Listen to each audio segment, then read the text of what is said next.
तो यहाँ पर विपक्ष की तरफ से थोड़ा सा एक मजबूती दिखाई देती है, और अभी वो 17-18 तारीख के बाद तो और भी दिखाई देगी। लेकिन शकील अख्तर जी, क्या आपको लगता है कि जब हम इस गणित में आएंगे, यानी कि चुनावी गणित में आते हैं, तो फिर इस बार बीजेपी के लिए उत्तर भारत भी मुश्किल भरा दिखाई देता है क्या? देखिए राजीव जी, इसीलिए प्रधानमंत्री खुद चुनाव लड़ रहे हैं राज्यों के विधानसभा के। जो आप अभी कह रहे थे, जिस वीडियो का जिक्र कर रहे थे, वो हमारे पास है वो वीडियो, और आप कहें तो हम उसको दिखा सकते हैं यहाँ पे। इस पूरे वीडियो में कहीं पे भी मुख्यमंत्री शिवराज सिंह चौहान नहीं है, और यहाँ इस तरह साफ नहीं आएगा, लेकिन बाद में आप इसको दिखा सकते हैं। बिल्कुल। और ये पूरा वीडियो मोदी जी का है। चुनाव मध्य प्रदेश में है, बात मध्य प्रदेश की हो रही है, लेकिन वीडियो में जो दिख रहे हैं वो मोदी जी दिख रहे हैं। तो चुनाव मोदी जी के नाम से लड़ा जाएगा। कर्नाटक भी लड़ा गया था, लेकिन अगर हार जाएंगे तो फिर वहाँ के राज्य के जो नेता हैं, स्थानीय नेता हैं, उनके फोटो टीवी स्क्रीन पे आने लगेंगे जी। तो अभी चाहे छत्तीसगढ़ हो, चाहे राजस्थान हो, चाहे मध्य प्रदेश हो, ये सारे चुनाव जो हैं मोदी जी के नाम पे ही लड़े जाएंगे। और ये मोदी जी की ताकत भी है, और ये भाजपा की सबसे बड़ी कमजोरी भी है। देखिए हुआ क्या है कि पिछले 9 साल में राज्यों का सारा नेतृत्व खत्म हो गया। बीजेपी कभी उस तरह की पार्टी हुआ करती थी कि जहाँ हर ज़िले में नेता हुआ करते थे उसके, राज्यों में नेता हुआ करते थे उसके। मध्य प्रदेश में एक टाइम में कैलाश जोशी, सुंदरलाल पटवा, वेणुगोपाल सचलेचा, राजमाता विजय राजे सिंधिया, कितने नेता हुए। लेकिन अब जब से शिवराज सिंह चौहान बने हैं, उमा भारती का काम क्या है कि वो जाके शराब की दुकानों पे खाली पत्थर फेंकती है जी। इसी तरह आप अभी छत्तीसगढ़ का जिक्र कर रहे थे, तो छत्तीसगढ़ में आज रमन सिंह कहाँ है किसी को पता नहीं है। राजस्थान में अभी तक वसुंधरा राजे को मोदी जी ने कमान नहीं सौंपी है, और वहाँ बड़े साफ तौर पे कहा जा रहा है कि अगर वसुंधरा राजे को सीएम फेस नहीं बनाया गया तो बीजेपी कहीं मुकाबले में दिखेगी भी नहीं। अब एक दूसरी बात, समय बहुत कम है जी। जो हम बार बार बेंगलुरु की बात कर रहे हैं, और वो इसीलिए कर रहे हैं कि अभी तक 9 साल तक मोदी जी ने जो शासन किया है वो एक नैरेटिव बना के किया है, एक कहानी गढ़ी है कि मोदी के मुकाबले कौन। और आज जब 25 पार्टियां बेंगलुरु में इकट्ठा हो जाएंगी तो वहाँ सबके सामने क्लियर पिक्चर हो जाएगी कि ये विपक्षी एकता जो है मोदी जी के सामने खड़ी है। और राहुल ने खुद कर्नाटक चुनाव जीत के, उससे पहले भारत जोड़ो यात्रा करके, मणिपुर जाके, अमेरिका दौरे से ये बता दिया है। ये किसी को कहने की ज़रूरत नहीं है, न कांग्रेस बात को कहेगी न विपक्षी दल कहेंगे, लेकिन जनता तक ये बात पहुंच गई है कि राहुल देश में एक ऐसे नेता हैं जो मोदी जी के सामने खड़े हो सकते हैं, खड़े हुए हैं, और उनसे आंख में आंख डाल के बात कर सकते हैं। और जो एक नारा, जो एक बात, जो केंद्रीय बात होगी, वो वही होगी जो राहुल ने कर्नाटक में कही थी और जिससे उन्होंने कर्नाटक का चुनाव जीता है, और वो है जातिगत जनगणना। सबसे इम्पॉर्टेंट फैक्टर, उसमें सारी बातें समाहित हो जाएंगी।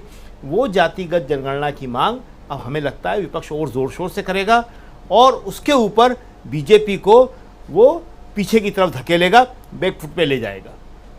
तो कांग्रेस आज की तारीख में कोई अपने आप को आगे बढ़ के ये बता के कि हम ही प्रधानमंत्री पद के दावेदार हैं, या राहुल ही हैं, या हम ही नेतृत्व करेंगे, हम सबसे बड़ी पार्टी नहीं कर रही है। वो समझ गई है इस बात को कि सबको साथ लेके चलेंगे, और जब चुनाव हो जाएंगे, जब रिजल्ट आ जाएगा, उसके बाद फैसला अपने आप हो जाएगा। मतलब कॉमन मिनिमम प्लान जो है वो अंदर खाने में तैयार हो चुका होगा, शायद ऐसा माना जाए। हाँ बिल्कुल, वो तो होना ही है, वो तो हो ही रहा है। 2-3 बड़ी बातें भी बेंगलुरु में तय होंगी कि हमें क्या करना है, इसके बाद नेक्स्ट मीटिंग भी होगी। ये सब चीज़ें, देखिए जितना लंबा प्रोसेस चलेगा उतना लंबा माहौल बनेगा। देखिए इसमें क्या हुआ, पटना के बाद बेंगलुरु में कांग्रेस ने और विपक्ष ने ये बताने की कोशिश की है कि हाँ, हम भी मोदी जी की तरह हेडलाइन मैनेजमेंट कर सकते हैं, हम भी देश का ध्यान अपनी ओर खींच सकते हैं। एक तो ये हुआ कि वहाँ 18 पार्टियाँ आई थी, यहाँ इन्होंने कहा 25 पार्टियाँ आ रही हैं। 7 और दलों को निमंत्रण दिया जो उन्होंने स्वीकार कर लिया। तो एक माहौल बन गया कि 25 पार्टियाँ आ रही हैं। कल अगली मीटिंग में 27 आएंगी, 30 आएंगी, जो भी हैं। और दूसरी बात, सोनिया गांधी का वहाँ जाना और सारे विपक्षी नेताओं को डिनर पे बुलाना। ये एक बहुत बड़ी घटना है। 2004 से पहले भी सोनिया गांधी ने ऐसे ही किया था। 2004 से पहले कोई मानता था कि वाजपेयी जी को हराया जा सकता है? शाइनिंग इंडिया, वो वाजपेयी खुद बहुत बड़े नेता थे, उनका एक बड़ा ओरा था। उस चुनाव से पहले भी सोनिया गांधी ने डिनर पार्टी की थी। जी हाँ, इसी तरह उन्होंने डिनर पार्टी की थी, विपक्षी नेताओं से मिली थी, बात करी थी, और आज फिर सोनिया गांधी वहाँ जा रही हैं। और आप देखेंगे कि इससे जो है पूरे देश में एक मैसेज जाएगा। आज सबसे बड़ी ज़रूरत है मैसेजिंग की। तो मैसेज जाएगा कि हाँ, विपक्ष एक हो रहा है, और ये एक विपक्ष होके, एकजुट विपक्ष जो है, ये हमारी आवाज़ को उठा सकता है, और हमारी जो समस्याएं हैं, बेरोज़गारी की है, महंगाई की है, और स्वास्थ्य की, शिक्षा की, जो सब प्राइवेट क्षेत्र में चले गए, बहुत बड़ा संकट है प्राइवेट क्षेत्र का। आज किसी भी आप गरीब से बात करो, वो कहता है मेरे पिताजी जो हैं फलाने हॉस्पिटल में भर्ती हैं, मतलब 50,000, 1 लाख, 2 लाख। इससे पहले हमने कभी नहीं सुना था। बड़े बड़े लोग, मध्यम वर्ग के लोग, उच्च मध्यम वर्ग के लोग सरकारी अस्पतालों में जाते थे, वहाँ भर्ती होते थे और ठीक होकर आते थे। जी। आज किसी भी आदमी से, किसी गरीब से पूछ लो, वो प्राइवेट अस्पताल में जाने को मजबूर है, मजबूर कर दिया उसको। सरकारी क्षेत्र की स्वास्थ्य सेवाएं ख़त्म कर दी गई हैं पूरी तरह, और इसी तरह शिक्षा भी। कहीं स्कूलों में सरकारी स्कूल नहीं बचे हैं। ये दोनों क्षेत्र बहुत ही गंभीर हैं, और ये सारी बातें अब होंगी, और इसका जनता में बड़ा असर पड़ेगा। जी, आने वाले समय में हम इस पर इसके तमाम पहलुओं को, खासकर चुनाव से रिलेटेड अलग अलग राज्यों के क्या अंकगणित हैं, चुनावी गणित क्या हैं, वो भी समझेंगे, और कितने दल इस विपक्षी एकता में एक साथ आते हैं, एकजुट होते हैं, ये तो 17-18 तारीख को पता चल ही जाएगा। सोनिया गांधी 17 तारीख की रात को डिनर पार्टी कर रही हैं, और उस डिनर पार्टी से क्या कुछ निकल के आता है 18 तारीख को शायद प्रेस कॉन्फ्रेंस में पता चले।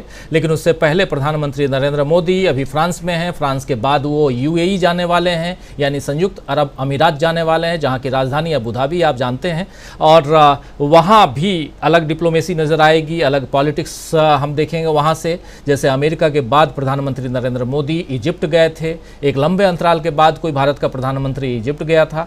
तो प्रधानमंत्री अभी विदेश जा रहे हैं, और लोग पूछते हैं कि आखिर विदेश जाकर के पाते क्या हैं। अभी हमारे साथी राहुल लाल जी कह रहे थे, कुछ ऐसा ही कुछ अपनी बात रख रहे थे, लेकिन सबसे बड़ी बात है कि वहाँ जाकर कम से कम इंडियन डायस्पोरा को संबोधित करके वोट बैंक को सुरक्षित रखने की कोशिश तो जरूर करते हैं प्रधानमंत्री नरेंद्र मोदी, और वो इसीलिए शायद अब उनका विदेश जाना जो है, आप देखेंगे आने वाले समय में वो भी बढ़ेगा, क्योंकि एक लंबी फहरिस्त है, एक सूची अगर देखें तो बहुत ज़्यादा लोग हैं विदेशों में, और वो कहीं ना कहीं। हमारे चैनल से जुड़े रहने के लिए YouTube पर टाइप करें DB लाइव, सब्सक्राइब बटन को क्लिक करें, और बेल आइकन को दबाना ना भूलें, ताकि खबरें आप तक पहुंचती रहें। देखते रहिए DB लाइव, क्योंकि यहाँ हैं खबरें लगातार।